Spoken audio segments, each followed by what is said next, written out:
서울의 동북쪽에 있는 불암산에 전해오는 이야기를 보면 본래 불암산은 금강산에 있었다고 한다. 태조 이성계가 한양에 도읍을 정하려는데 남쪽에 산이 없어 쉽게 결정을 못 내리고 있었다. 이러한 소문은 널리 퍼져 금강산도 알게 되었다. 이복의 불암, 한양에서 산을 구한다는데 가볼 의향 없는가? 그게 사실인가? 내 평생 소원이 한양 구경 한번 해보는 것인데 잘 됐구먼. 불암산은 금강산을 떠나 몇 달 만에 한양에 도달했으나 그 사이 지금의 남산이 들어서서 자리 잡고 있는 것이다. 이런 낭패가 있나. 내가 너무 늦게 온 모양이로군. 아쉬운 마음을 접고 다시 금강산으로 되돌아갈 수밖에 없었지만 한 번 떠난 곳에 되돌아갈 수 없다하여 그 자리에 머물고 말았다고 한다. 그래서 자리 잡게 된 곳이 지금의 불암산이며 그런 이유 때문에 서울을 등지고 있다고 한다. 조선 중종 때의 덕흥대원군은 생전에 왕위에 오르지 못하고 그의 아들인 선조가 즉위하였다. 선조는 아버지 덕흥대원군을 위하여 묘소만이라도 능으로 추존하고 싶어 신하들에게 의견을 묻고 설득하여도 신하들이 이에 따르려 하지 않았다. 선조는 능으로 승격시키는 것을 단념하는 대신 한 가지 방법을 생각해냈다. 어디를 지나서 오는 길이요? 덕흥대원군 능을 지나서 오는 길입니다. 방금 능이라 했소? 그렇담 이것 좀 드시고 가시오. 선조는 성문을 지키는 관졸들에게 백성들이 덕흥대원군 묘소를 지나왔다고 하면 그대로 보내고 덕흥대원군의 능을 지나왔다고 하면 술과 밥을 후하게 대접하라는 지시를 내린 것이다. 관졸들이 한 번도 빠짐없이 그대로 이행하니 나중에는 동편에 살고 있는 사람은 말할 것도 없고 일부러 찾아와서 덕흥대원군의 묘가 위치한 고개를 거쳐왔다고 한다. 이후부터 사람들은 정식 명칭인 묘소보다 덕능이란 이름으로 불리게 되었다고 한다. 조선 태종의 첫째 왕자인 양녕대군은 글 잘하고 글씨 잘 쓰고 놀기 좋아하는 왕자였다. 일찍이 세자로 책봉되었지만 태종은 셋째인 충녕대군에게 왕위를 물려주고 싶어 했다. 바로 충녕대군이 후에 세종대왕인 것이다. 양녕대군은 부왕의 뜻을 눈치채고 여러 가지 해괴한 행동을 해서 오히려 세자 책봉이 패릭되도록 애를 썼다.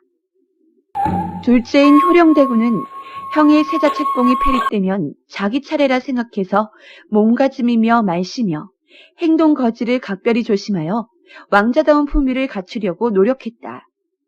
그러자 양녕대군은 효령대군에게도 동생의 세자 책봉을 도우라 하였고 효령대군은 절에 들어가 늘 북만 치면서 일생을 보냈다고 한다. 북은 아무리 쳐도 찢어지지 않았다. 부드러우면서도 찢어지지 않고 질긴 북을 효령대군의 북가죽이라 하였는데 이때부터 유래됐다고 한다. 해괴한 행동을 거듭하자 마침내 폐위되고만 세자 책봉.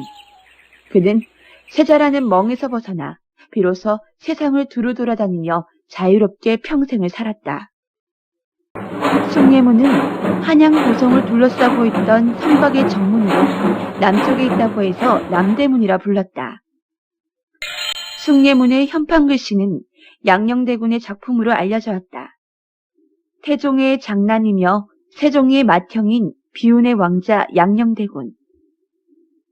광해군 때의 이수광은 지복유설에서 숭례문의 현판글씨가 양녕대군의 작품이라고 적었다.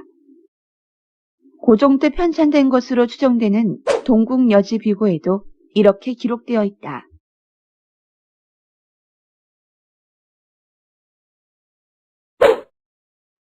암행어사는 비밀리에 파견되어 지방 간의 감찰과 백성의 사정을 조사하는 일을 수행했던 임금 직속의 임시관리다. 임금이 직접 암행으로 민정 시찰을 나가 민정 상황을 청취하기도 했는데 숙종이 그러했다. 어느 날 암행을 나간 숙종이 한 집안을 몰래 들여다보니 노인은 울고 아들은 노래를 부르며 그의 아내는 춤을 추고 있는 회개한 광경을 본 것이다. 아들이 과거 시험에 번번이 낙방만 하다 보니 집안이 어렵게 되어 노인이 말없이 울자 아들은 즐겁게 해주기 위하여 노래를 부르고 며느리 또한 그러한 시아버지를 위로하려고 남편의 노래장단에 맞추어 춤을 추고 있는 것이었다. 노인에게 사연을 전해들은 숙종은 자식의 효심에 감동한다. 그리고 아들에게 다음 과거 시험에 꼭 나갈 것을 권하는데 과거 시험에 나간 아들은 깜짝 놀라고 말았다. 시험 출제 내용이 다름 아닌 아버지는 울고 지 아비는 노래 부르고 며느리는 춤을 추고 있다이기 때문이다.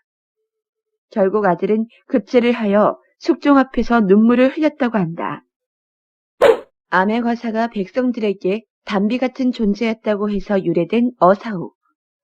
어사후란 말은 당나라 때 백성들의 억울한 옥사가 쌓이고 극심한 가뭄이 들었는데 감찰어사 안진경이 옥사의 월한을 풀어주자 비가 내렸다는 고사에서 유래됐다. 역사상 가장 유명한 암행어사 박문수. 훗날 직책이 예조 병조판서를 거쳐 참상까지 올랐으나 우리에겐 어사의 호칭만 익숙하다.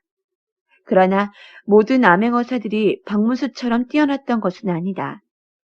영조 때 홍상선은 기생을 대동하고 다녀 파직당했으며 정조 때 이희갑은 출두도 하지 못하고 그냥 돌아와 꾸중과 함께 서용이 금지되는 벌을 받기도 했다. 몇몇 수령들은 어사를 우습게 보기도 했다. 어사 출도를 외쳤으나 관가의 문을 열어주지 않거나 출도 직전 갑자기 급서에 음독에 의한 의문사 무리가 일기도 했다. 어사제도는 절대 권력을 지닌 지방수령으로부터 백성들을 보호하기 위한 최소한의 장치였다. 그러나 백성들에게 통제받지 않은 권력은 아무리 중앙에서 어사를 파견한다고 해도 부패하였고 그 피해는 고스란히 백성들이 짊어질 수밖에 없었다.